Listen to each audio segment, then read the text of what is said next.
සසුන් කෙත.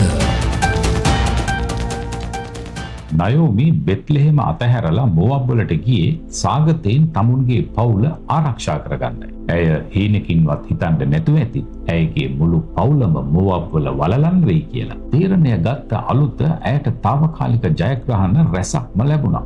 කුසගින්නෙන් ඉන්නේ නැතුව කණ්ඩ බොණ්ඩ හම්බුණා. ජීවත් වෙන්න හොඳ ගෙවල් දොරවල් හදාගත්තා. පුත්තු දෙන්නම කසාද බැඳලා මොවබ් ලේලිලා දෙන්නෙකුත් ගෙදර ගෙනාවා. බොහෝ අය ජීවිතේ ගැලවෙන්න බැරි හුඟක් දේවල් වලට අහු වෙන්නේ ඒවා ආරම්භයේදීම ලැබුණු සැනසෙලිතෑගි නිසායි. ගත්තු තීරණවල බරපතලකම වැටහෙනකොට බොහෝ දේවල් අහිමි වෙලා ඉවරයි. මොවබ් වලදී ඇගේ ස්වාමි පුරුෂයා වූ එලිමෙලෙක් මැරෙනවා. එක දවසකට පස්සේ ඇයගේ වැඩිමහල් පුතා මාලන් මැරිලා වලලනවා. ඊට පස්සේ ඇයගේ බාලපුතා කිලියොනුත් මැරෙනවා. ඔබ නැවත හැරුණට පස්සේ ජීවිතයේ වැරදි තීරණ හා පරාජයන් ඔබේ හොඳම ගුරුවරු බවට පත් වෙනවා. කවදාවත් ඔබට නොපෙනුණු, කවදාවත් ඔබ තේරුම් ගත්තේ නැති බොහෝ දේවල් එවිට ඔබට තේරෙන්නයි, වැටහෙන්නයි පටන් ගන්න. ඒ නිසා තමයි නයෝමි තීරණය කරන්නේ ඊළඟට ඇයත් මොවබ් වලම වැළලෙන්න කලින් බෙත්ලෙහෙමට නැවත හැරියන්න.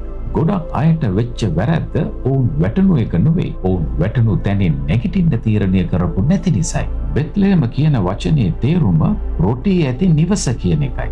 House of Bread. අමාරුම කාලයේදී නයෝමිට ආපු පරීක්ෂාව තමයි බෙත්ලෙහෙම වෙනුවට මොවබ් ගැන විශ්වාස කරන්න.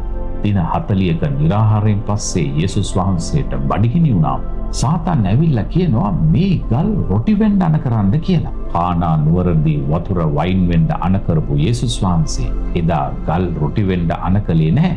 ජීවිතේ වැදගත්ම දේ රොටි පමණක් නොවේ කියන එක එදා නයෝමිට තේරුම් ගන්න බැරි වුණාට යේසුස් වහන්සේ සාතන්ට තේරුම් කරලා දෙනවා මිනිසයා ජීවත් වෙන්නේ රොටි වලින් පමණක් නොවේ කියලා. දන්නවද අවසාන කාලයේදී සභාවට විරුද්ධව යක්ෂයා පාවිච්චි කරන ප්‍රබලතම ආයුධය තමයි මුලා කිරීම කියන එක. අද බොරු ගුරුවරු, බොරු ප්‍රොපේතවරු හැමතැන මේ අය ඊටාම සූක්ෂම ලෙස බොරුව සභාගත කරන්නේ ඒකට ඇත්තක් ටිකක් එකතු කරලා. ඒ වගේම මෙයාලා ඇත්ත කතා කරන්නේ තමුන්ට වාසි වෙන විදිහට ටිකක් අඹරලා. මේකට ඉංග්‍රීසියෙන් කියනවා twist in the truth කියලා. අන්න ඒ නිසා තමයි ගොඩක් මිනිස්සු මෙයාලට රැවටෙන්නේ. යේසුස් වහන්සේ ඒ මොහොතේම ජයගත්තට නයෝමිට තේරුම් ගන්න ටිකක් කල් ගියා. ප්‍රමාද වෙලා හරි හැරෙන්න නයෝමි ලැජ්ජ වුණේ නැහැ. මිනිස්සු නයෝමි ගැන කතා කරනකොට නයෝමි මාරා ගැන කතා කරනවා. අනුන්ට ගහන්න ගල් අතේ තියාගෙන ඉන්න පරිසි ධර්මිෂ්ඨයෝ නිතරම ඔබේ අතීතය ගැන කතා කරයි. අකීකරු පුත්‍රයා තමුන්ගේ මාරා අත්දැකීමෙන් නිදහස් වෙනකොට ඒක බලාගෙන ඉන්න අමාරුම වුණේ ඔහුගේම සහෝදරයාට. නයෝමි බොරු ධර්මිෂ්ඨයන්ගේ ගල්වලටයි, පරිසි වරුන්ගේ විනිශ්චයන් වලටයි, තමුන්ගේම මිනිස්සුන්ගේ විවේචන වලටයි, සහෝදරයන්ගේ ඊර්ෂ්‍යාවටයි බාධා වෙන්නේ නැතුව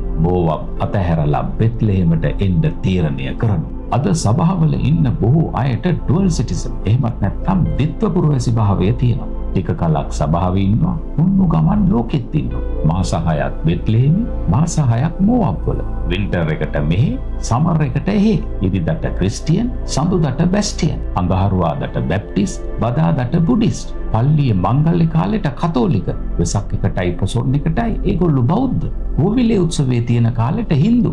අපි කවුරුවත් දේව රාජ්‍යයේ මේ වගේ රස්තියාදුකාරයෝ වෙන්න අවශ්‍ය නැහැ. යේසුස් වහන්සේ කියනවා මම ජීවනදායක රොටියයි කියලා.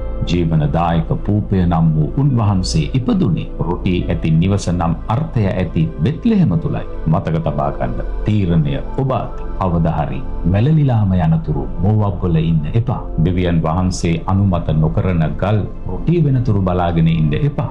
එදා රොටි වෙන්න අන කරන්න කියලා යේසුස් වහන්සේට ගලක් අතර දුන්නේ යක්ෂයා වුණාට අද කවදාවත් රොටි වෙන්නේ නැති ගල් ඔබේ අතට දෙන්නේ බොරු අනාගත වක්තෘවරු සහ බොරු ගුරුවරු බව මතක තියාගන්න. දිගින් දිගටම රැවටෙනවා නම් ඒක ඔබේ තීරණයයි. ඔබේ හෘද සාක්ෂිය තුල තිබෙන දෙවියන් වහන්සේගේ හඬට සවන් දීලා තව දුරටත් රැවටෙන්නේ නැතුව මොවබ් අතහැරලා බෙත්ලෙහෙමට එන්න. අන්තිම දවසේ රාත්‍රියේදී පූපය අරගෙන යේසුස් වහන්සේ කියනවා මේන්ගෙන අනුභව කරා. එක බොරු ගුරුවරු සහ ප්‍රොපේතවරු ඔබේ කටට ඔබන දේවල් කිලගන්නේ නැතුව සැබෑ ජීවනදායක තැනන් වහන්සේ වෙත එන්න. යේසුස් වහන්සේට වගේම බෙත්ලෙහෙමේ ඔබටත් ඉඩ තිබෙනවා. මතක තබා ගන්න. රජවරුන් ආවා, ඉන්දේරුත් ආවා, නයෝමිත් ආවා, රුත්වත් එක්කන් ආවා. ඔබත් එන්න. Subscribe us for more details.